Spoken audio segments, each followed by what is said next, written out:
Hi, it's Oral Stories. If you enjoy true horror that sticks with you long after the story ends, make sure to like, subscribe, and hit the bell icon. What I'm about to tell you really happened to me, or at least, I think it did. It started like any other trip, a group of friends trying to escape the noise of real life. We were 5 in total, me, Tomas, my best friend since college, Bree, his girlfriend, Caleb, the skeptic, and Sasha, the nature photographer of the group. We weren't survivalists, just regular people with decent boots, a trail map, and a thirst for solitude. We were out to hike a circular route in the Alder Peak Forest Reserve, a place known for its beautiful cliffs, river crossings, and almost total lack of tourist traffic. It was a perfect place to disappear into nature, no cell service, no car horns, no distractions.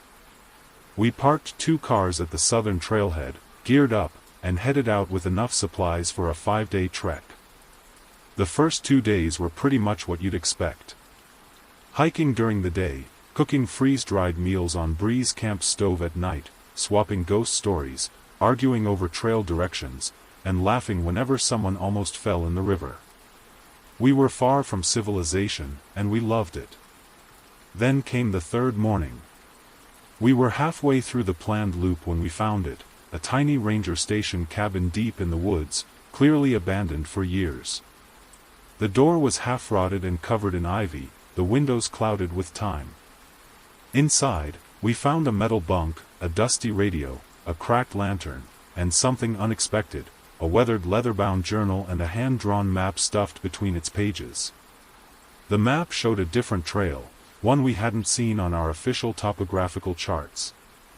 It forked north from our current location and curved through a densely forested area with no names, no waypoints, nothing labeled at all. It ended in a circle, a tiny symbol drawn in red ink, a triangle inside a ring. "What is this place?" Bree asked, unfolding the paper across the floor. "Maybe an old ranger trail?" I offered. "Or a hunting path," Sasha added, snapping a picture of the map. "Looks like it loops back around," Tomas said, tracing it with his finger. "Might be a shortcut." Caleb, as always, looked unimpressed. "It's not on any official chart. We'd be going off the grid." Dumb idea. But Tomas had already made up his mind. "Come on. 1 extra day, tops. We'll see something no one else has. That's what this trip is for, right?" I should have said no. I should have pushed back harder. But we were hungry for the unknown, curious, excited, stupid. We took the detour. That was the last decision that still felt like mine. The unmarked path wasn't overgrown like you'd expect. It was narrow, yes, only wide enough for one person at a time, but the ground had clearly been walked before. The leaves were pressed flat in some places, like someone had been through recently. That gave us a strange comfort. We laughed and joked as we walked. Bree and Tomas took the lead, holding hands like they were starring in a camping romance.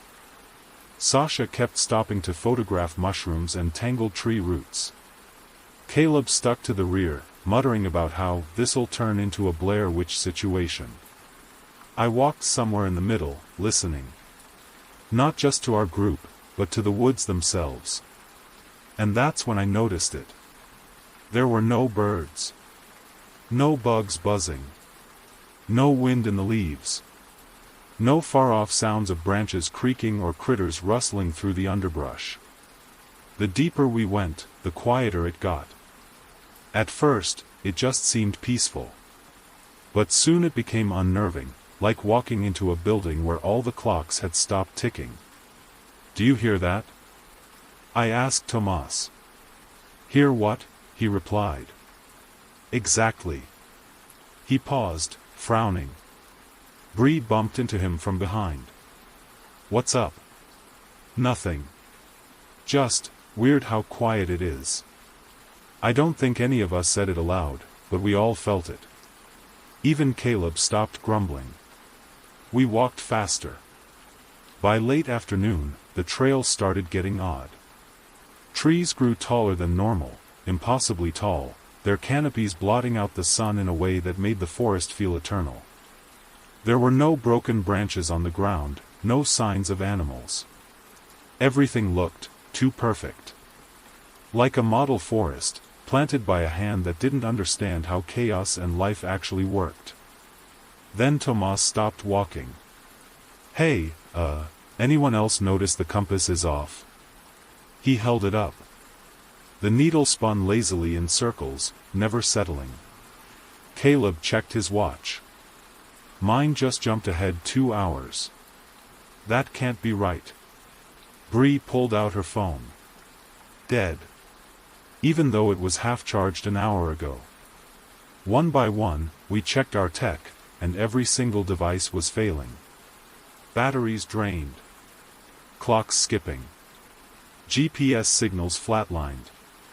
That was when the first shadow passed between the trees. We all saw it, just a quick flicker, something tall and thin ducking behind a tree. Sasha spun around with her camera, but there was nothing. Just emptiness. "Nope," Caleb said. "I'm out. We're going back." But when we turned to retrace our steps, the trail was gone. Gone. What had been a clear, narrow path had vanished, replaced by an endless carpet of leaves, as if no one had ever walked here. Not us. Not anyone. The wood stretched behind us in every direction, the same towering trees, the same eerie silence. Tomas stared at the map, then at the forest, then back at the map. "I think we keep going forward," he said, though his voice shook slightly. I didn't want to go forward. But we did. Because going back was no longer an option. We kept walking because we had no choice.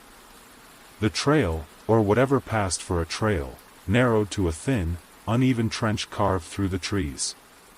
Sasha tried to mark the bark with a knife as we moved, notches and excess like breadcrumbs. But after the third tree, the marks started disappearing. I'm not joking. We'd pass the same tree a minute later, and the bark would be clean, as if it had healed over in seconds. That's when the dread started to settle. It crept in slowly, the way fog creeps over a lake, quiet but suffocating. Tomas kept trying to stay optimistic. "We probably made a wrong turn," he said. "The trail's just loopier than we thought. Worst case, we make camp and backtrack at first light." "Worst case?" Caleb muttered. "We're already in the worst case." Sasha looked through her camera, reviewing photos she had taken from earlier. Then she froze. "These are weird," she whispered. We huddled around her screen. The pictures were blurred, like long exposure shots, even though she never used that setting. Trees looked stretched. Light bent in unnatural angles. And in one shot, snapped near that old scarred tree, there was something tall in the background. Too tall. The legs were visible, but the top half of it was gone, just sliced off by the edge of the frame. "I didn't see anyone when I took this," she added. "None of us did. We made camp around dusk. Or at least, what felt like dusk. The sky was barely visible through the thick branches above, but everything dimmed at once, like a slow curtain drop. Our fire was pitiful, the wood burned strangely fast, almost oily, and didn't give off much heat. We stayed close anyway, huddled in a loose circle. No one said much. Even Tomas had gone quiet. That night was the first time we heard it.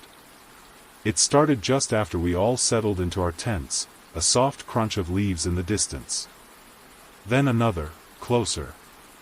The kind of slow, deliberate movement that didn't belong to an animal. It circled the camp, stepping carefully. Testing us. Sasha whispered from her tent, "Do you hear that?" "Yes," Bree replied, her voice shaking. We stayed silent, barely breathing. The footsteps stopped behind my tent, so close I could feel the weight of the thing on the other side of the nylon. Then it mimicked my voice. It said, "I think we keep going forward." My exact words. Same tone, same rhythm. No one moved. It didn't sound human anymore. It was like hearing a recording from an old machine, off pitch, too slow, like it was learning how to speak. And then, it walked away. Morning brought no relief. We looked for tracks, nothing. Not a single print. And yet we all remembered the footsteps. All remembered what it said. Except for one thing, Tomas swore he didn't hear anything. What? You guys are messing with me, he laughed nervously. I was dead asleep. But I saw the dark circles under his eyes. The way his hands trembled when he packed up his sleeping bag. He was lying.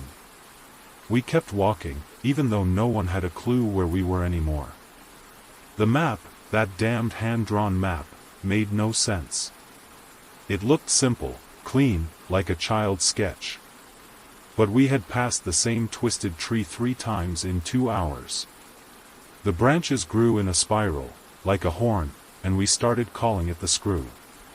Every time we thought we were moving forward, we ended up circling back to it. I marked this tree myself, Caleb said, pointing to a jagged scar on the trunk. He wasn't wrong. It was his knife mark. But it was faded, aged, almost healed. How long have we really been here? Bree whispered. No one answered. Later that afternoon, Tomas stopped walking. Just froze mid-step.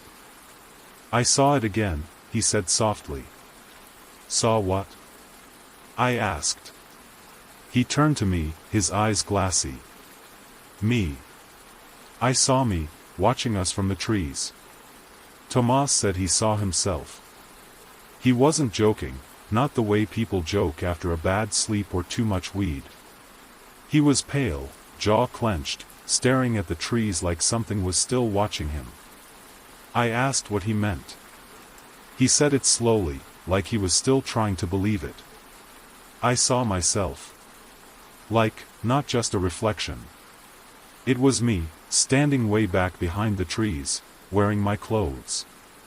I think it smiled. Then it ducked out of sight. No one laughed. No one said he was crazy. Because by that point, we'd all seen something. That night, we didn't sleep in tents.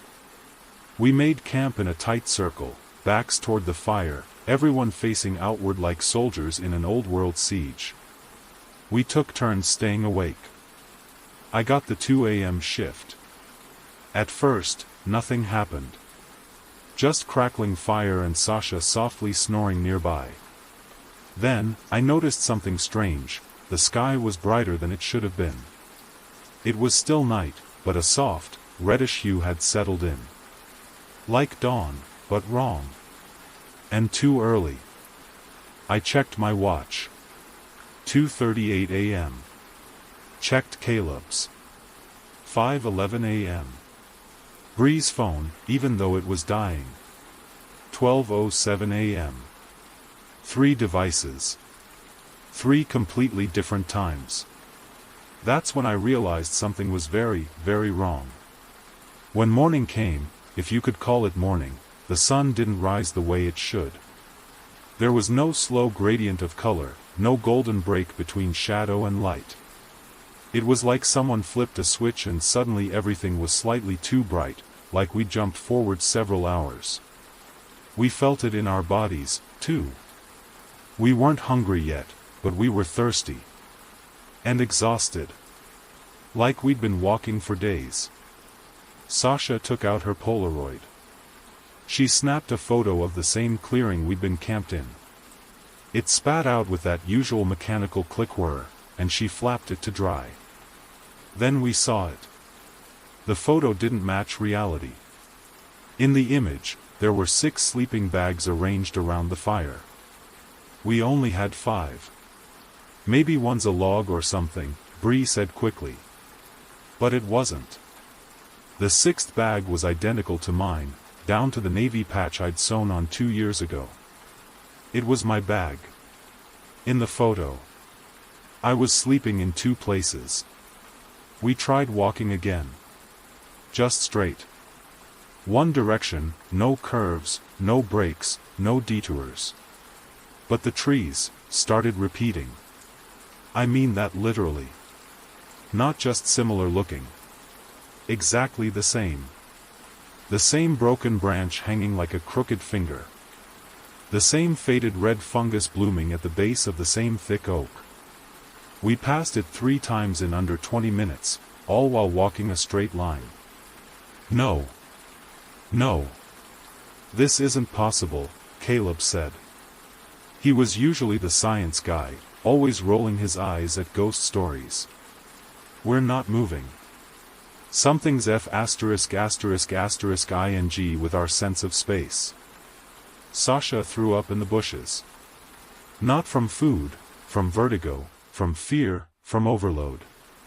Bree tried comforting her, but she was shaking too hard to hold steady. And above it all, we heard something. A hum. It wasn't coming from any one direction.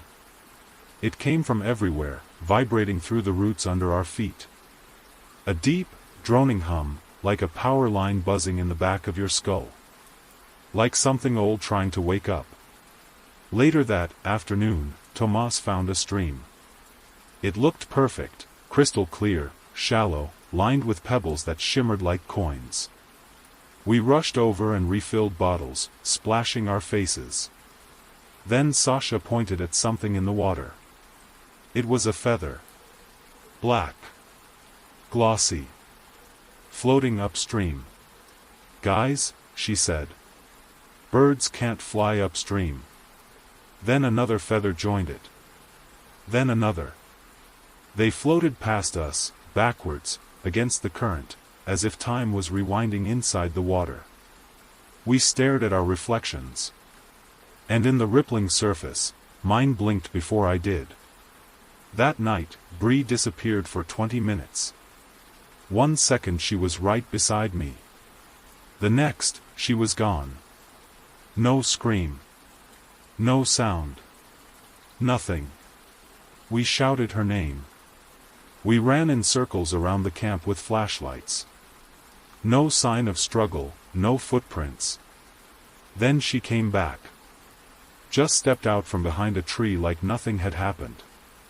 I just went to pee, she said. You guys are freaking out for no reason. You were gone for 20 minutes. Tomas said. What? No. I was gone maybe 1. She showed us her watch. 2:14 a.m. Caleb's watch said. 2:39 a.m. My watch?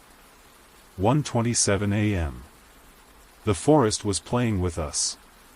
With time. With memory. With reality. We stopped trusting the trees first.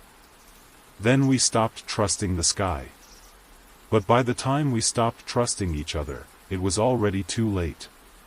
It began just after Bree returned, or, at least, the version of Bree that came back. She looked normal. Same clothes. Same voice. Same little scar above her eyebrow from when she fell off a scooter years ago. But something in her was slower. Duller. She wouldn't eat. Barely drank water. She just stared at the trees when she thought we weren't watching, like she was waiting for a cue. A command. Maybe it's trauma, Tomas said. Or shock. But Caleb didn't buy it. No. Something's off. Then Sasha pulled me aside. She blinked wrong, she whispered. Too slow. Too perfect.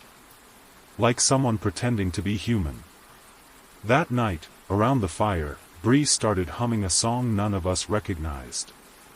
It was tuneless, low and circular, almost like a chant. At first, I thought she was just spacing out, but then I looked at her face. She wasn't moving her mouth. The sound was coming from her, but her lips weren't moving. I grabbed Tomas's arm. He saw it too. The moment we looked at her directly, the humming stopped. She blinked, tilted her head, smiled. "Something wrong?" she asked. We didn't answer. She went back to staring at the trees. Then came the moment we knew. The moment everything cracked. We were packing up camp when we heard footsteps, clear, heavy, deliberate, maybe 50 feet behind us. We all turned. There, half concealed between two mossy trunks, stood Bree. Another Bree. Same face. Same hoodie. Same tear in the knee of her jeans. But this one looked different somehow, confused, like it had just woken up in the wrong dream. And then the first Bree, the one who had been with us all night, stepped forward and said, "Don't go near it." Her voice was deadpan. Cold. Like she wasn't warning us out of fear, but out of territory. The Bree in the trees didn't speak. She just backed away slowly, like an animal. Then disappeared into the woods. No sound. No rustling. Nothing. We stood frozen. What the hell was that? Caleb whispered. Tomas turned to Bree. "You said don't go near it. How did you know it was dangerous?" She shrugged. "Didn't I?" That night, we took turns sleeping in shifts again. But we all knew the truth now. One of us wasn't one of us. And none of us knew who else had already been replaced. We started testing each other the next day. Asking questions only the real person would know. What did Caleb get suspended for in 10th grade?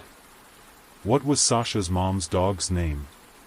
What was the name of the dive bar Tomas and I got kicked out of in college? Everyone answered. Even Bree. Exactly. Word for word. Tone for tone. It wasn't comfort, it was creepy.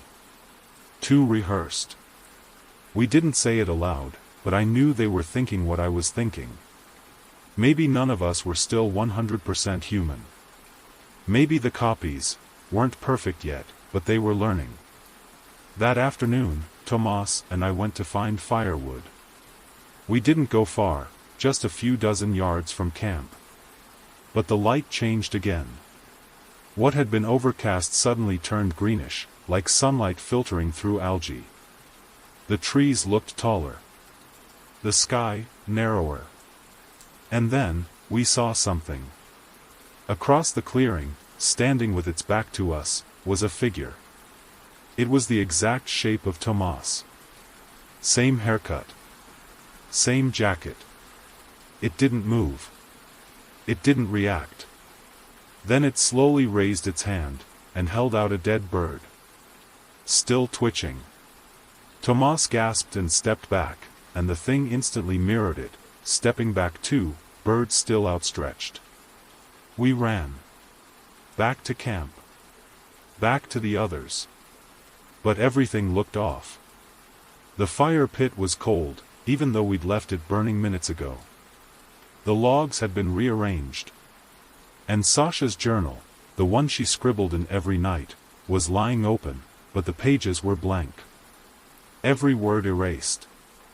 Like whoever came through here didn't understand what writing was. We didn't talk much that night. Every twig snap in the distance could have been one of them. We didn't dare say it out loud, but we all knew it now. We weren't alone. We weren't being watched. We were being studied. And soon, copied. The morning after the encounter with the figure holding the dead bird, everything felt heavier. Not just physically, the air seemed thick, like breathing through a wet cloth. I noticed Tomas was quieter than usual, his eyes darting to shadows as if expecting something to leap out. We broke camp in near silence. The trees still loomed impossibly tall, their twisted branches blotting out the sun in unnatural ways. We kept moving, hoping to find a trail, a sign, anything. But the forest refused to cooperate. Then we found the footprints. At first, they looked like normal hiking boot prints, muddy, deep, pressed into the soft earth. But the pattern was wrong. They circled our camp in a perfect loop, crossing paths with our own prints, sometimes overlapping, sometimes tracing steps we didn't remember taking. Who the hell did this? Bree's voice trembled. No one else is out here, Caleb said, kneeling to examine the ground. No satellite signal, no other people on the map. That means, they came from inside the forest, I said, swallowing hard. We followed the prints cautiously, expecting to find someone, or something. That's when Tomas nearly screamed. He bent down and picked up a torn piece of fabric snagged on a thorn bush. It was the sleeve of his own hoodie, ripped jaggedly. What the fuck, he whispered, looking at us all. We need to find him, Bree said, panic rising in her voice. But Tomas was standing there, whole and unharmed. I'm right here, he said, but his eyes were wide and distant. Then, without warning, he stumbled backward and collapsed. We rushed to him, fear sharpening every moment. Tomas's breathing was shallow, his skin pale as paper. He clutched his chest and mumbled incoherent words. Something touched me, he said weakly. It's inside. We wanted to help but didn't know how. Then the forest whispered, or at least, it seemed to. A soft rustling surrounded us, like leaves moving without wind. Suddenly, a figure stepped out from the shadows.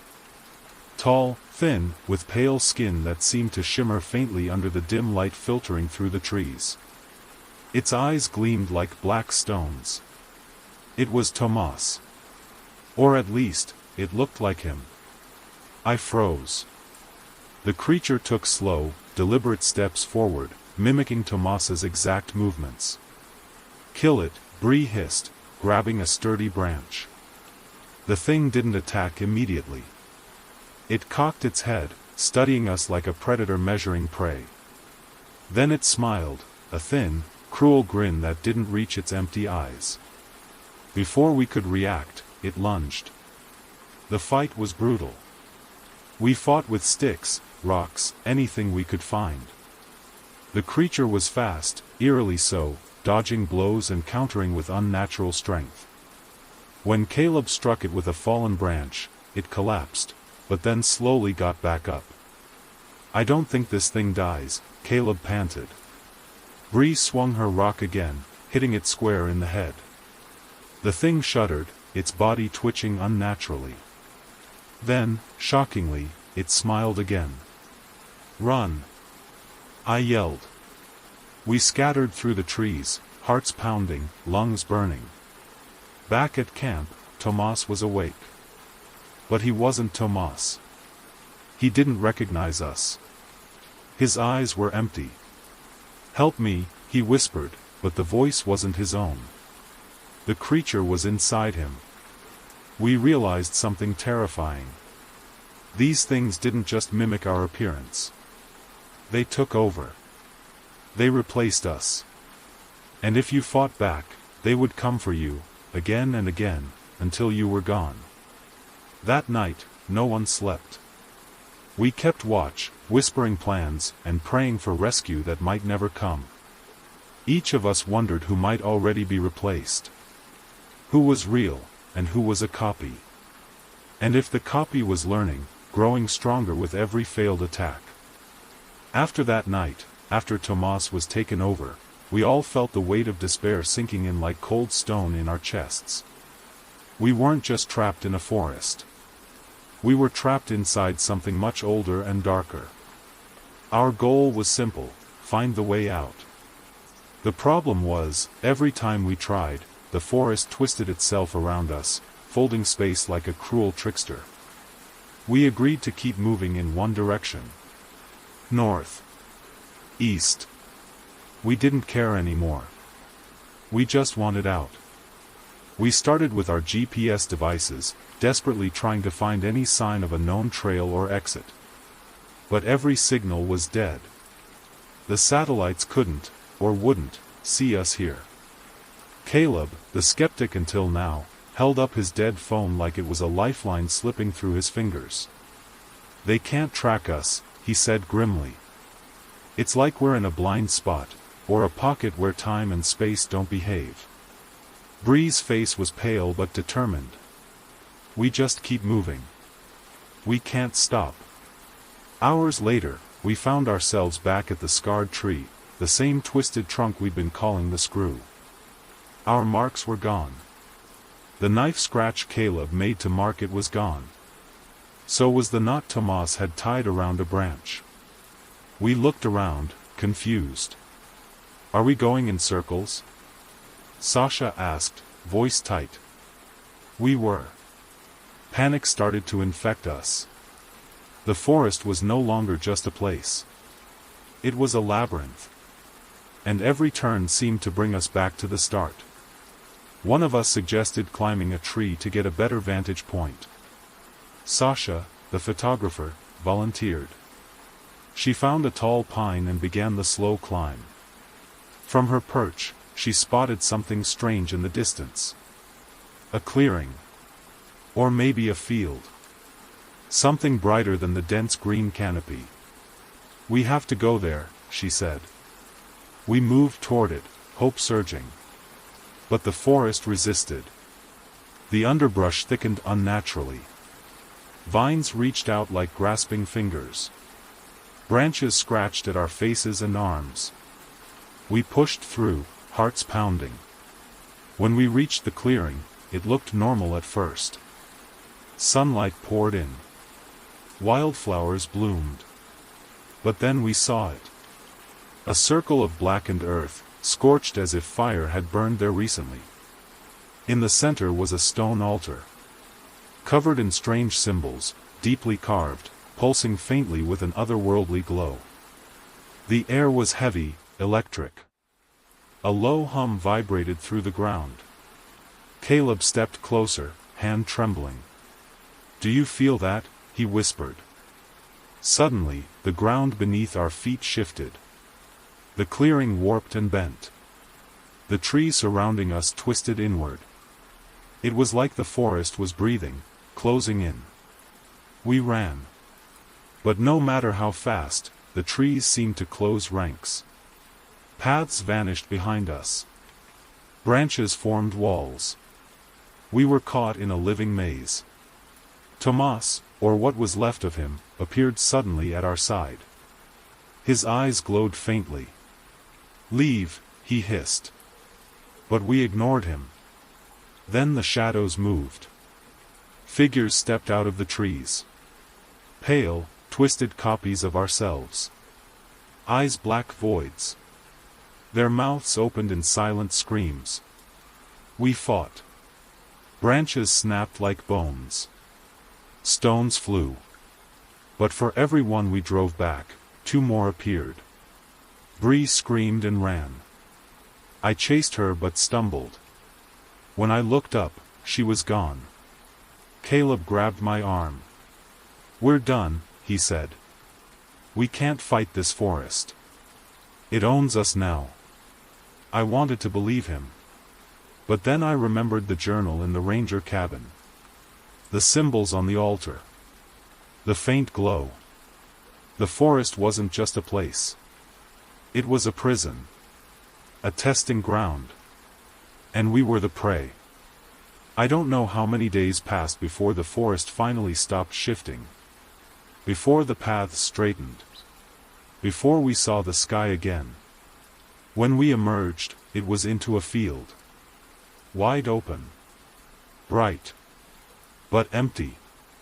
No cars. No roads. No people. Just the endless horizon. I was alone. Or so I thought. Behind me, a figure stood at the edge of the trees. Watching. Waiting. We'd barely taken a step into the open field when the first warning came. A sudden, guttural scream echoed from the forest's edge, a sound so raw, so full of pain that it ripped through the air like a knife. We all froze. My heart pounded in my chest. It was Bree. She'd been gone for hours. Missing without a trace. Now, her scream was the proof she was still alive, or at least, she had been moments before. We didn't hesitate. We ran back to the trees, adrenaline flooding our veins. But the forest had changed again. The underbrush thickened into an almost impenetrable wall of brambles and thorns. Branches twisted into sharp spikes. It felt like the forest wanted to punish us for daring to leave. Through the thorns, Tomas's shadow flickered. Or maybe it was a trick of the light. I couldn't tell anymore. The screams grew louder, closer. Then a figure stumbled into view. It was Bree. But she wasn't herself. Her eyes were wild, darting. Her skin pale and clammy. She collapsed at our feet, gasping for breath. We tried to help her. She grabbed my arms suddenly, her grip like iron. But then she looked up at me, her eyes darkening. "You have to stop them," she whispered. "Or you won't leave." No one knew what she meant. Until the others started disappearing. First, Sasha. She went to collect water from a stream. An hour passed. Then two. No sign of her return. We called her name until our voices cracked. Then Caleb. He vanished while checking our path markers. No footprints. No broken branches. Nothing. Fear consumed us. Every shadow held a threat. Every whisper could be the last. One night, Tomas didn't come back from his watch. We searched until dawn. Only to find him standing at the edge of a cliff, staring into the void. When we approached, he turned slowly. His face was blank. No recognition. I shouted his name. He didn't respond. He stepped back, and without warning, plunged off the cliff. We ran to the edge, but there was no sign of him below. It was as if he vanished into thin air. The forest was playing with us. Testing us. Breaking us. One morning, I woke up alone. The campsite was empty. No sign of Bree, Sasha, Caleb. Just me. And the endless forest. But then I heard it. A whisper. Calling my name. I followed the voice to a clearing. There, the ground was littered with personal belongings. My watch. Bree's scarf. Sasha's camera. Caleb's backpack. In the center, a circle of stones. And a single note scrawled in dirt. The forest decides who leaves. I realized then that survival wasn't about strength. Or knowledge. It was about passing the forest's test. Whatever that meant. I don't know what the test is. But I know this. The forest isn't done with me yet. The emptiness at camp hit me like a punch. Bree, Sasha, Caleb, gone. Just like that. The forest was silent again, but the silence screamed louder than any noise. It was watching. Waiting. I was alone. Or so I thought. I tried to keep moving forward, following a vague sense of direction that felt more like a hope than a plan. My boots crushed dead leaves and broken twigs with each step, but the forest floor felt oddly soft, like it swallowed sound. I called out for them, voices cracking, throat raw. No answer. Then I saw them. Figures moving between the trees. Not human, but terrifyingly close. Copies. Imitations. The things that replaced my friends. Their eyes were black voids, empty and merciless. They moved with jerky, unnatural motions, like marionettes with tangled strings. One stepped into the clearing, wearing Bree's jacket. Her mouth opened, but no sound came out. Then it tilted its head, as if trying to learn. I backed away slowly, heart pounding. Suddenly, it lunged. I dodged just in time. Branches scraped my skin as I ran, adrenaline blurring the edges of reality. The copy followed, relentless. I reached for a fallen branch. Swung with all my strength. It hit the creature's shoulder. It didn't flinch. Instead, it grinned, a cold, cruel smile. I ran to the edge of a stream. Splashing water everywhere, hoping to slow it down. But the thing crossed without hesitation. It was like the forest gave them power. I realized the fight wasn't just physical. It was mental. The copies mimicked more than looks. They learned. They adapted. That night, I hid in a hollow tree trunk. Listening to my own breathing, trying to stay calm. The copies circled the campfire, a grotesque mimicry of our last moments together. One held a photo. It was of me. Smiling. I wanted to scream. But no sound came. Days blurred together. Hunger gnawed at me. Thirst burned my throat. Every step was a battle against the forest and the copies. I found the journal again. The leather-bound one from the abandoned ranger cabin. Its pages were filled with cryptic notes. Drawings of symbols. Warnings scrawled in shaky handwriting. The forest feeds on souls. It creates copies to replace. Fight to keep your essence. I clutched the journal like a lifeline. Reading and rereading the warnings. Trying to find a way out. Then came the moment I dreaded. One copy cornered me near a rocky outcrop. It smiled and whispered my name. It knew me. My fears. My memories. But I fought. I swung the branch. I yelled. I refused to let it take me. It faltered.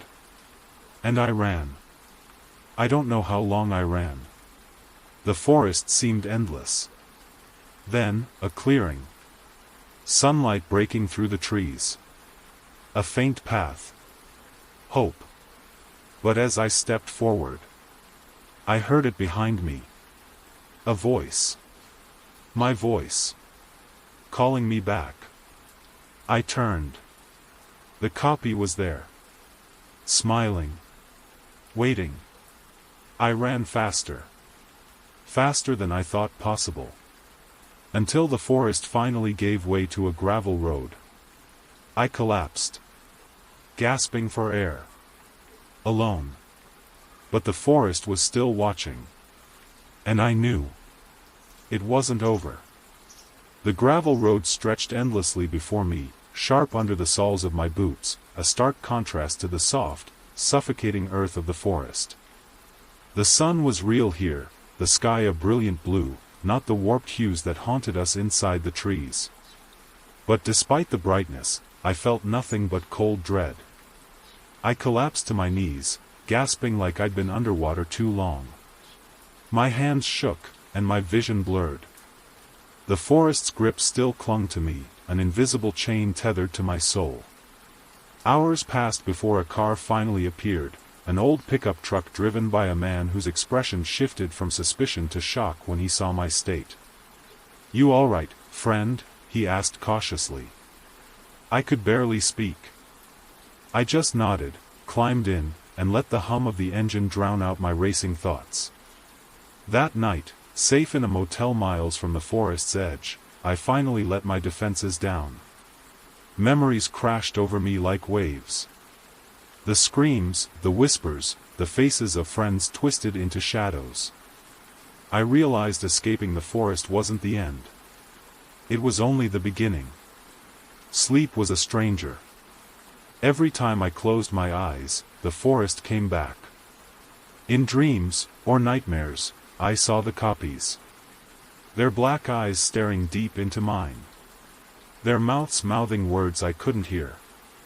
And sometimes, I saw myself. But not the me who left the forest.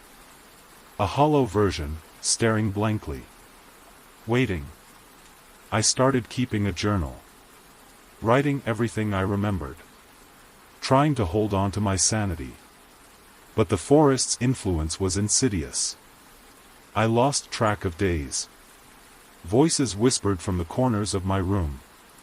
Shadows moved just beyond sight. I couldn't trust myself. Was I still me? Or just a copy trapped in my own mind? One morning, I found strange marks on my skin. Tiny scratches, like fingernails. But I live alone. Then the phone call started. Silent, empty. Just static. I tried to call for help. No one answered. Friends and family noticed. They said I'd changed. That I was distant. I wanted to tell them about the forest. About the copies. About the thing that took my friends. But words failed me. I started seeing figures at the edge of my vision. Familiar faces distorted into shadows. One night, I woke to find my front door open. Cold air pouring in. Footprints leading into my living room. I wasn't alone. I confronted the shadow once. It smiled. Its eyes were mine. I screamed. Now, I'm here. Recording this story. Hoping someone will listen. Hoping someone will believe. Because the forest doesn't let go. And the copies don't stop coming. The truth didn't come easy. It came slowly, like peeling back the layers of a wound that never healed. After escaping the forest, I thought I was free. But I was wrong. I began researching the area obsessively. Reading every old newspaper, local legend, and forgotten diary I could find. That's when I found the journal of an old ranger, a man named Elias Crow. His entries were dated nearly a century ago. Elias spoke of a forest, unseen by maps and untouched by time. A place where the veil between worlds thinned. Where the forest itself was alive, a sentient force feeding on lost souls. He wrote about an ancient spirit trapped beneath the roots, a guardian twisted by centuries of anger and pain.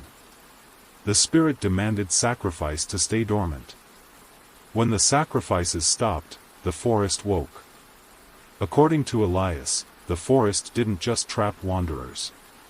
It duplicated them. Created copies to replace the lost. But the copies were incomplete, hollow shells trying to learn humanity. The rangers who tried to stop the forest disappeared one by one. Their fates unknown. I found a map, old and faded, showing the forest's boundaries. It matched the area we had wandered into. But the most chilling entry was a warning. Elias wrote. Asterisk, the forest remembers. It learns. And it chooses. Those who enter risk losing more than their way. They risk losing themselves. Asterisk. I realized the copies weren't just imitations. They were attempts. Attempts by the forest to understand humanity, to replicate life and emotion. But always flawed. The dead bird we saw was a symbol. A warning from the forest. A sign of those who failed. The altar was a prison. A seal keeping the spirit contained. Our presence disturbed it. And now, even outside the forest, the curse follows. The copies seek to finish what was started. I'm not sure how much time I have left before it comes for me again. But I'm ready. I made one last recording. One final warning. If you ever find yourself near a place that isn't on any map. If you hear whispers in the wind or see shadows that don't belong. Run. Run as fast as you can. Because the forest doesn't forget. And it never lets go. Thank you for listening. Stay safe out there. Hey, guys, that's the end of this story. What did you think? Did it creep you out, make you think, or remind you of something strange from your own life? Drop your thoughts in the comments. I read every single one and love hearing what you're feeling. If you enjoyed this, give it a thumbs up, and subscribe for more eerie tales like this one. Hit that bell so you don't miss the next video, because you never know what's lurking around the corner. Stay curious, and I'll see you in the next one.